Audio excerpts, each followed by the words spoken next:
ನಮಸ್ಕಾರ. ನನ್ನ ಹೆಸರು ಡಾಕ್ಟರ್ ವಿನಾಯಕ್ ಮುನಿರತ್ನಂ. ನಾನಿಲ್ಲಿ ನಮ್ಮ ಶ್ರೀಶಂಕರ ಕ್ಯಾನ್ಸರ್ ಹಾಸ್ಪಿಟಲ್ಸಲ್ಲಿ ಒಬ್ಬ ಮೆಡಿಕಲ್ ಆಂಕಾಲಜಿಸ್ಟ್ ಆಗಿ ಕೆಲಸ ಮಾಡ್ತಿದ್ದೇನೆ. ಇವತ್ತಿನ ಈ ಒಂದು ವಿಡಿಯೋ ಬಂದ್ಬಿಟ್ಟು ಮೇನ್ಲಿ ಕೀಮೊಥೆರಪಿ ಅದಲ್ಲದೆ ಮೆಡಿಕಲ್ ಆಂಕಾಲಜಿಯಲ್ಲಿ ಕ್ಯಾನ್ಸರ್ ಥೆರಪೀಸ್ ಬಗ್ಗೆ ಯಾವ ಟೈಪ್ಸ್ ಇದೆ ಆ್ಯಂಡ್ ಅದರದ್ದು ಕಾಮನೆಸ್ಟ್ ಸೈಡ್ ಎಫೆಕ್ಟ್ಸ್ ಏನು ಆ್ಯಂಡ್ ಅದಲ್ಲದೆ ಜನರಲ್ಲಿ ಭಯ ಏನು ಈ ಒಂದು ಟ್ರೀಟ್ಮೆಂಟ್ ಬಗ್ಗೆ ಅದ್ರ ಬಗ್ಗೆ ಒಂದಿಷ್ಟು ಮಾಹಿತಿ ತಿಳ್ಕೊಳ್ಳೋಣ. ಸೊ ಜನರಲಿ ಕ್ಯಾನ್ಸರ್ ಟ್ರೀಟ್ಮೆಂಟ್ ಅಂದ್ರೇ ಫಸ್ಟು ಅವರು ಮೈಂಡ್ಗೂ ಬರೋದು ಕೀಮೊಥೆರಪಿ ತುಂಬಾ toxic treatment related side effects ತುಂಬಾ ಬರುತ್ತೆ. ಸೊ ತೊಗೊಂಡ್ರೇ ಮನುಷ್ಯ ಒಂಥರ ತುಂಬ ವೀಕ್ ಆಗೋಗ್ತಾನೆ ಅನ್ನೋ ಈ ಒಂದು ಭಾವನೆ ಜನರಲಿ. ಸೊ ಹಾಗಾಗಿ ಏನಾಗುತ್ತೆ, ನಾವು ಯಾವಾಗಲಾದರೂ ಅನ್ಫಾರ್ಚುನೇಟಾಗಿ ಈ ಥರ ಕ್ಯಾನ್ಸರ್ ಡಿಟೆಕ್ಟ್ ಆಯಿತು, ಅವ್ರಿಗೆ ಕೀಮೊಥೆರಪಿ ಬೇಕಾಗುತ್ತಂದರೆ ಅವರು ಫಸ್ಟ್ ಕೇಳೋವಂಥ ಪ್ರಶ್ನೆನೇ ಇದು. ಸರ್, ಈ ಥರ ತುಂಬಾ ವೀಕ್ ಆಗೋಗ್ತಾರ ಪೇಷಂಟ್ಸು, ಒಂಥರ ಅದು ತೊಗೊಂಡ ತಕ್ಷಣ ತುಂಬ ಸೊರಗೋಗೋದು, ಊಟ ಮಾಡಲಾರ್ದಂಗೆ ಆಗೋದು, ಈ ಥರದ್ದು ಹಲವಾರು ಪ್ರಶ್ನೆಗಳಿರುತ್ತೆ. ಸೊ ಇದ್ರ ಬಗ್ಗೆ ಒಂದು ಏನಂದರೆ, ಈ ಕೀಮೊಥೆರಪಿ ಏನು ಅನ್ನೋದು ಒಂದು ಬ್ರಾಡ್ ಟರ್ಮಿನಾಲಜಿ. ಸೊ ಅದರಲ್ಲಿ ಸಾಕಷ್ಟು ಬೇರೆ ಬೇರೆ ಮೆಡಿಸಿನ್ಸ್ ಇದ್ದಾವೆ. ಸೊ ಕೀಮೊಥೆರಪಿ ಅಂದರೆ ಒಂದೇ ಮೆಡಿಸಿನ್ ಅಲ್ಲ, ಕ್ಯಾನ್ಸರ್ ಟ್ರೀಟ್ಮೆಂಟ್ಗೆ ಕೊಡುವಂಥ ಮೆಡಿಸಿನ್ಸ್ನ ಕೀಮೊಥೆರಪಿ ಅಂತ ಒಂದು ಗ್ರೂಪಲ್ಲಿ ಹಾಕ್ತಾರೆ. ಸೊ ಹಾಗಾಗಿ ಕೀಮೊಥೆರಪಿನಲ್ಲಿ ರೆಜಿಮೆನ್ಸ್ ಅಂತ ಇಲ್ಲ ಪ್ರೋಟೋಕಾಲ್ಸ್ ಅಂತ ಹೇಳ್ತೀವಿ. ಸೊ ಒಂದೊಂದು ಕಾಯಿಲೆಗೂ ಒಂದೊಂದು ಬೇರೆ ಥರದ ಕೀಮೊಥೆರಪಿ ಇರುತ್ತೆ. ಸೊ ಎಲ್ಲ ಕೀಮೊಥೆರಪಿನಲ್ಲೂ ಈ ಒಂದು ಸಿವಿಯರ್ ಸೈಡ್ ಎಫೆಕ್ಟ್ಸ್ ಏನೂ ಬರಲ್ಲ. ಏನೇ ಇದ್ದರೂ ಒಂದು ಸ್ವಲ್ಪ ಮ್ಯಾನೇಜಬಲ್ ಸೈಡ್ ಎಫೆಕ್ಟ್ಸ್ ಇರುತ್ತೆ. But it also depends. ಇವಾಗ ಒಬ್ಬರು ಸ್ಟೇಜ್ ತುಂಬ ಜಾಸ್ತಿ ಆಗಿತ್ತು, ಇಲ್ಲ ತುಂಬ ಏಜ್ಡ್ ಪೇಷಂಟ್ಸು. ಸೊ ಈ ಸೈಡ್ ಎಫೆಕ್ಟ್ಸು ಏನಿದೆ ಇಟ್ ಡಿಪೆಂಡ್ಸ್ ಆನ್ ಒಂದು ಪೇಷಂಟ್ ಒಂದು ಏಜ್ ಆಗಿರ್ಬೋದು, ಜನರಲ್ ಕಂಡೀಷನ್ ಆಗಿರ್ಬೋದು. ಅವರು ಆಲ್ರೆಡಿ ವೀಕ್ ಆಗಿದ್ದರೆ ಅವರಲ್ಲಿ ಸ್ವಲ್ಪ ಈ ಸೈಡ್ ಎಫೆಕ್ಟ್ಸ್ ಏನಿದೆ ಸಿವಿಯರಾಗಿ ಕಾಣಿಸ್ಕೊಳ್ಳುತ್ತೆ. ಅದಲ್ಲದೆ ಪೇಷಂಟ್ ರಿಲೇಟೆಡ್ ಫ್ಯಾಕ್ಟರ್ಸ್ ತುಂಬಾ ಎಕ್ಸ್ಟೆನ್ಸಿವ್ ಸ್ಟೇಜ್ ಇತ್ತು, ಆ ಥರದ್ದು, ಇಲ್ಲ ಡಯಟ್ ಚೆನ್ನಾಗಿಲ್ಲ, ಅವ್ರದ್ದು ನ್ಯೂಟ್ರಿಷನಲ್ ಸ್ಟೇಟಸ್ ತುಂಬಾ ಸ್ವಲ್ಪ ಬ್ಯಾಡ್ ಆಗಿದೆ, ಈ ಥರದ ಕಂಡೀಷನ್ಸಲ್ಲಿ ಈ ಕೀಮೊಥೆರಪಿ ರಿಲೇಟೆಡ್ ಸೈಡ್ ಎಫೆಕ್ಟ್ಸ್ ಏನಿದೆ ಅದು ಸ್ವಲ್ಪ ಸಿವಿಯರಾಗಿ ಕಾಣಿಸ್ಕೊಳ್ಳುತ್ತೆ. ಸೊ ಕಾಮನೆಸ್ಟ್ ಸೈಡ್ ಎಫೆಕ್ಟ್ಸ್ ಏನು ಅಂತ ಹೇಳಿದರೆ, ಕೀಮೊಥೆರಪಿ ರಿಲೇಟೆಡ್ ಬಂದ್ಬಿಟ್ಟು ಈ ಒಂದು ನಾಸಿಯಾ ವಾಮಿಟಿಂಗ್ ಅಂತ ಏನು ಹೇಳ್ತೀವಿ, ಅಂದರೆ ಅವ್ರಿಗೆ ಕೀಮೊಥೆರಪಿ ಕೊಟ್ಟ ನಂತರ ವಾಮಿಟಿಂಗ್ ಬರೋ ಅಂಥ ಒಂದು ಫೀಲಿಂಗ್ ಇರುತ್ತೆ. ಬಟ್ ಜನರಲಿ ವಾಮಿಟ್ ಆಗಲ್ಲ, ಬಿಕಾಸ್ ನಾವು ಅದು ಆಗದೇ ಇರೋ ಥರ ಒಂದಿಷ್ಟು ಮೆಡಿಸಿನ್ಸ್ ಆಲ್ರೆಡಿ ಕೊಟ್ಟಿರ್ತೀವಿ ಅವ್ರಿಗೆ. ಸೊ ಹಾಗಾಗಿ ಅವ್ರಿಗೆ ವಾಮಿಟಿಂಗ್ ಜನರಲಿ ಆಗಲ್ಲ, ಬಟ್ ಆ ಒಂದು ಟೆಂಡೆನ್ಸಿ ಇರುತ್ತೆ, ಆ ಒಂದು ಫೀಲಿಂಗ್ ಇರುತ್ತೆ. ಸೊ ಇದು ಕೀಮೊಥೆರಪಿ ತೊಗೊಂಡು ಒಂದು 3 to 4 ಡೇಸ್ವರೆಗೆ ಇರುತ್ತೆ. ಸೊ ಜನರಿಗೆ ಏನಂದರೆ ತೊಗೊಂಡಾದ ನಂತರ ಇದು ಯಾವಾಗಲೂ ಇರುತ್ತೆ ಅನ್ನೋ ಒಂದು ಭಾವನೆ. ಸೊ ಆ ಥರ ಇರಲ್ಲ, ತೊಗೊಂಡು ಒಂದು 3 to 4 ಡೇಸ್ ಈ ಒಂದು ಫೀಲಿಂಗ್ ಇರುತ್ತೆ. ಸೊ ಅದಾದ ನಂತರ ದೇ ವಿಲ್ ಬಿ ಓಕೆ, ಅವ್ರಿಗೆ ಆ ಥರದ್ದೊಂದು ಫೀಲಿಂಗ್ ಬರಲ್ಲ. ಆ್ಯಂಡ್ ಅದಲ್ಲದೆ ಟೇಸ್ಟ್ ಇರಲ್ಲ. ಸೊ ಟೇಸ್ಟು ಇವಾಗ ಜನರಲಿ ಕಾಮನ್ ಕ್ಯಾನ್ಸರ್ಸ್ಗೆ ಕೀಮೊಥೆರಪಿ ಏನಿದೆ ಒಂದು 3 to 4 months or 5 months treatment ಇರುತ್ತೆ. ಸೊ ಆ ಒಂದು 4 to 5 monthsವರೆಗೆ ಸ್ವಲ್ಪ ಚೇಂಜ್ ಆ್ಯಂಡ್ ಟೇಸ್ಟ್ ಇರುತ್ತೆ ಇವ್ರಿಗೆ. ಸೊ ಕೆಲವೊಬ್ಬರಿಗೆ ತುಂಬಾ ಉಪ್ಪು ಅನಿಸೋದು, ಇಲ್ಲ ಖಾರ ಸೇರಿ ಬರಲ್ಲ, ಮಸಾಲ ಐಟಮ್ಗಳು ಅವ್ಯಾವು ಸೇರಿ ಬರಲ್ಲ, ಆ್ಯಂಡ್ ಏನೇ ತಿಂದರೂ ಅವ್ರಿಗೆ ಒಂಚೂರು ರುಚಿ ಅನಿಸಲ್ಲ. ಸೊ ಇದು ಬಂದ್ಬಿಟ್ಟು ಕಾಮನೆಸ್ಟ್ ಸೈಡ್ ಎಫೆಕ್ಟ್ಸ್. ಬಟ್ ಇವೆಲ್ಲ ಏನಂದರೆ ಮ್ಯಾನೇಜಬಲ್. ಸ್ವಲ್ಪ ಆ ಒಂದು ಪೀರಿಯಡಲ್ಲಿ ಪೇಷಂಟ್ಸು ಅದನ್ನು ಮ್ಯಾನೇಜ್ ಮಾಡ್ಕೋಬೇಕಾಗತ್ತೆ. ಅದಕ್ಕಂತ ಸ್ಪೆಸಿಫಿಕ್ ಟೇಸ್ಟ್ ಇಂಪ್ರೂವ್ ಮಾಡೋ ಅಂಥ ಮೆಡಿಸಿನ್ಸ್ ಯಾವುದೂ ಇಲ್ಲ. ಬಟ್ ಈ ವಾಮಿಟಿಂಗಿಗೆ, ನಾಸಿಯಾ, ಇದಕ್ಕೆಲ್ಲ we have effective medicines. So ಇವಾಗ ಯಾವುದೇ ಥರದ ಕೀಮೊಥೆರಪಿ ರೆಜಿಮೆನ್ ಆದರೂ, ಎಷ್ಟೇ ದಿನದ ಕೀಮೊಥೆರಪಿ ಆದರೂ ಮ್ಯಾನೇಜ್ ಮಾಡ್ಕೋಬೋದು ಈ ಒಂದು ಸೈಡ್ ಎಫೆಕ್ಟ್ನ. ಸೊ ಇದು ಬಂದ್ಬಿಟ್ಟು ಕಾಮನೆಸ್ಟ್ ಸೈಡ್ ಎಫೆಕ್ಟ್. ಮತ್ತು ಫಿಸಿಕಲ್ ಆಗಿ ಇವಾಗ ಪೇಷಂಟ್ನ ನೋಡಿದರೆ ಕೀಮೊಥೆರಪಿ ತೊಗೊಳ್ಳೋರಲ್ಲಿ ಕಾಣಿಸೋ ಒಂದು ಸೈಡ್ ಎಫೆಕ್ಟ್ ಬಂದ್ಬಿಟ್ಟು ಹೇರ್ ಲಾಸ್. ಸೊ ಇದೂ it is not a permanent side effect ಅಲ್ಲ. ಇದು ಒಮ್ಮೆ ನಾವು ಈ ಕೀಮೊಥೆರಪಿ ಎಲ್ಲ ಸ್ಟಾಪ್ ಮಾಡಿದ ಮೇಲೆ it will again grow back. So ಇದು ಬಂದ್ಬಿಟ್ಟು ಒಂದು ಟೆಂಪರರಿ ಸೈಡ್ ಎಫೆಕ್ಟ್ ಅವ್ರಿಗೆ. ಆ್ಯಂಡ್ ಕೆಲವೊಬ್ಬರಲ್ಲಿ ಸ್ಕಿನ್ ಚೇಂಜಸ್ ಬರುತ್ತೆ, ಕೆಲವೊಬ್ಬರು ಸ್ವಲ್ಪ ಡಾರ್ಕ್ನಿಂಗ್ ಆಗುತ್ತೆ. ಸೊ ಬಣ್ಣ ಸ್ವಲ್ಪ ಕಪ್ಪಾದಂಗೆ ಇರುತ್ತೆ ಅವ್ರಿಗೆ. ಆ್ಯಂಡ್ ಉಗುರುಗಳಲ್ಲಿ ಟಂಗು ಅದೆಲ್ಲ ಒಂಚೂರು ಕಪ್ಪಾಗುತ್ತೆ. ಸೊ ಈ ಥರದ್ದು ಇವೆಲ್ಲ ಬಂದ್ಬಿಟ್ಟು ಈ common chemotherapy related side effects. But ಇದೆಲ್ಲನೂ ನಾನು whatever I have mentioned so far, ಇದೆಲ್ಲನೂ it is a reversible side effect. So ಆ ಥರ ಇನ್ ಕೇಸ್ ಡಯಾಗ್ನೋಸ್ ಆಗಿ ಯಾವುದಾದ್ರೂ ಕೀಮೊಥೆರಪಿ ಬೇಕಾಗ್ಬೋದು ಅಂತ ಒಂದು ಸಿಚುವೇಶನ್ ಬಂದರೆ ಆ ಒಂದು ಫಿಯರ್ ಬೇಡ. ತುಂಬಾ ಸಿವಿಯರ್ ಸೈಡ್ ಎಫೆಕ್ಟ್ಸ್ ಬರುತ್ತೆ, ಮ್ಯಾನೇಜ್ ಮಾಡೋಕ್ಕೆ ಆಗಲ್ಲ, ಆ ಥರದ್ದೊಂದು ಸೈಡ್ ಎಫೆಕ್ಟ್ಸ್ ಜನರಲಿ ಬರೋದಿಲ್ಲ. ಮೆಜಾರಿಟಿ ಆಫ್ ದ ಕೇಸಸಲ್ಲಿ they are manageable side effects. So ಇದು ಬಂದ್ಬಿಟ್ಟು chemotherapy related commonest side effects. ಇವಾಗ ಬೇರೆ ಒಂದು ಬಂದ್ಬಿಟ್ಟು ಕೀಮೊಥೆರಪಿದು ಮೆಕ್ಯಾನಿಸಮ್ ಏನಿದೆ ಅಲ್ಲ, ಅಂದರೆ ನಾರ್ಮಲಿ ಕೀಮೊಥೆರಪಿ ಯಾವ ಥರ ವರ್ಕ್ ಆಗುತ್ತೆ ಅಂದರೆ ಈ ಫಾಸ್ಟಾಗಿ ಬೆಳ್ಕೊಳ್ಳೋ ಅಂಥ ಒಂದು ಸೆಲ್ಸ್ ಮೇಲೆ ಇದು ವರ್ಕ್ ಆಗುತ್ತೆ. ಸೊ ನಾರ್ಮಲ್ ಕ್ಯಾನ್ಸರ್ ಸೆಲ್ಸ್ ಅಲ್ಲದೆ ನಾರ್ಮಲ್ ಆಗಿ ಫಾಸ್ಟಾಗಿ ಬೆಳ್ಕೊಳ್ಳೋ ಸೆಲ್ಸ್ ಅಂದರೆ ನಮ್ಮ ಬೋನ್ ಮ್ಯಾರೋ ಸೆಲ್ಸ್, ಎಲ್ಲಿಂದ ಈ ಬ್ಲಡ್ ಅಂಶಗಳು ಉತ್ಪತ್ತಿ ಆಗುತ್ತಲ್ಲ ಆ ಒಂದು ಏರಿಯಾ, ಅಲ್ಲಿನೂ ತುಂಬಾ ಪ್ರಾಲಿಫ್ರೇಟ್ ಅಂದರೆ ತುಂಬಾ ಮಲ್ಟಿಪ್ಲೈ ಆಗ್ತಾ ಇರುತ್ತೆ ಸೆಲ್ಸ್. ಸೊ ಈ ಒಂದು ಕೀಮೊಥೆರಪಿದು ಲಕ್ಷಣವೇ ಅದು, ತುಂಬ ಫಾಸ್ಟಾಗಿ ಬೆಳ್ಕೊಳ್ಳೋ ಒಂದು ಸೆಲ್ಸ್ ಮೇಲೇ ಇದು ಎಫೆಕ್ಟ್ ಆಗುತ್ತೆ. ಸೊ ಹಾಗಾಗಿ ಕೀಮೊಥೆರಪಿಗೆ ತೊಗೊಳ್ಳೋ ಅಂಥವರಲ್ಲಿ ಈ ಒಂದು ಬ್ಲಡ್ ಅಂಶ ಏನಿದೆ, ಹಿಮೋಗ್ಲೋಬಿನ್ನು, WBCs, ಪ್ಲೇಟ್ಲೆಟ್ಸು, ಇದೆಲ್ಲನೂ ಕೀಮೊಥೆರಪಿ ತೊಗೊಂಡಾದಮೇಲೆ ಸ್ವಲ್ಪ ಡ್ರಾಪ್ ಆಗ್ತಾ ಇರುತ್ತೆ. ಸೊ ಇದು ಒಂದು ನಾರ್ಮಲ್ ಫಿನಾಮಿನನ್. ಸೊ ಕೆಲವೊಬ್ಬರು ಕೇಳ್ತಾರೆ, ಈ ಥರ ಹಿಮೋಗ್ಲೋಬಿನ್ನು 13, 14 ಇತ್ತು, ಟ್ರೀಟ್ಮೆಂಟ್ ಸ್ಟಾರ್ಟ್ ಮಾಡಿದ ಮೇಲೆ 10 ಆಗಿದೆ, 9 ಆಗಿದೆ ಈ ಥರ. ಸೊ ಅದು it is unexpected, it is because of the way it works. ಕೀಮೊಥೆರಪಿದು ಒಂದು ಪ್ರಿನ್ಸಿಪಲ್ ಅದು. ಸೊ ಅದರಲ್ಲಿ WBCಸು, ಪ್ಲೇಟ್ಲೆಟ್ಸು ಇದೆಲ್ಲನೂ ಏನಿದೆ ಪೇಷಂಟ್ಸಲ್ಲಿ ಜನರಲಿ ಒಂದು ನಾರ್ಮಲ್ ಇಂಡಿವಿಜುವಲ್ ಥರ ಆ ಒಂದು ರೇಂಜಲ್ಲಿ ಬರಲ್ಲ, but it will be in an acceptable range. So ಆ ಒಂದು ರೇಂಜ್ ನೋಡಿಕೊಂಡು ಟ್ರೀಟ್ಮೆಂಟು ಅದೆಲ್ಲ ಮಾಡೋದು ಪೇಷಂಟ್ಸಲ್ಲಿ ನಾರ್ಮಲಿ. ಸೊ ಇದನ್ನು ಬಂದ್ಬಿಟ್ಟು it is a manageable side effects. And ಈ ಹಿಮೋಗ್ಲೋಬಿನ್ ಡ್ರಾಪು ಇದು ಏನೇ ಇದೆ, ಒನ್ಸ್ ಅವ್ರ ಟ್ರೀಟ್ಮೆಂಟ್ ಕಂಪ್ಲೀಟ್ ಆದಮೇಲೆ it will slowly come back to normal. So ಇದು ಇನ್ನೊಂದು ಈ chemotherapy related side effect.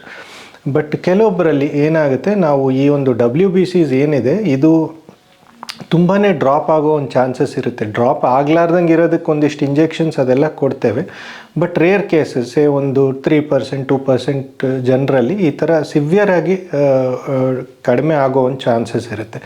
But these are all extreme scenarios ಇದೆಲ್ಲ. ಬಟ್ ಕಾಮನೆಸ್ಟ್ ಆಗಿ ಜನರು ದೇ ಟಾಲ್ರೇಟ್, ಎಕ್ಸೆಪ್ಟ್ ತುಂಬ ಎಲ್ಡರ್ಲಿ ಪೇಷಂಟ್ಸು, ತುಂಬ ವೀಕಾಗಿ ಆಲ್ರೆಡಿ ಇರೋರು, ಅವರಲ್ಲಿ ಮಾತ್ರ ಸ್ವಲ್ಪ ಪ್ರಾಬ್ಲಮ್ಸ್ ಆಗುತ್ತೆ ಹೊರತು ನಾರ್ಮಲಾಗಿ ಈ ಒಂದು ಏಜ್ ಗ್ರೂಪು ನಾರ್ಮಲ್ ಇತ್ತು, ಮಾಡ್ರೇಟ್ಲಿ ಫಿಟ್ಟು, ನರಿಷ್ಟು ಆ ಥರದ ಪೇಷಂಟ್ಸಲ್ಲಿ ಅಷ್ಟೊಂದು ಪ್ರಾಬ್ಲಮ್ಸ್ ಏನೂ ಬರಲ್ಲ. It is always managed well.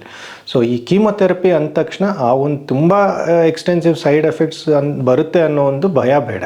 Precision medicine ಇಲ್ಲ ಟಾರ್ಗೆಟೆಡ್ ಥೆರಪಿ ಅಂತ ಈ ನಡುವೆ ನಮಗೆ ಎನಿ ಟೈಪ್ ಆಫ್ ಕ್ಯಾನ್ಸರಲ್ಲಿ ವಿ ಲುಕ್ ಫಾರ್ ಟಾರ್ಗೆಟ್ಸ್, ಅಂದರೆ ಈ ಮಾರ್ಕರ್ಸ್, ಅದು ಯಾವ ಥರದ್ದು ಕ್ಯಾನ್ಸರು, ಅದರದ್ದು ಕ್ಯಾನ್ಸರ್ ಬಯಾಲಜಿ ಏನು, ಅದರಲ್ಲಿ ಏನಾದರೂ ಸ್ಪೆಸಿಫಿಕ್ ಟಾರ್ಗೆಟ್ಸ್ ಇದೆ ಏನೋ, ಈ ಥರದ್ದನ್ನು ಒಂದು NGS ಅಂತ ಒಂದು ಜಿನೋಮಿಕ್ ಪ್ರೊಫೈಲಿಂಗ್ ಅಂತ ಮಾಡ್ತೇವೆ.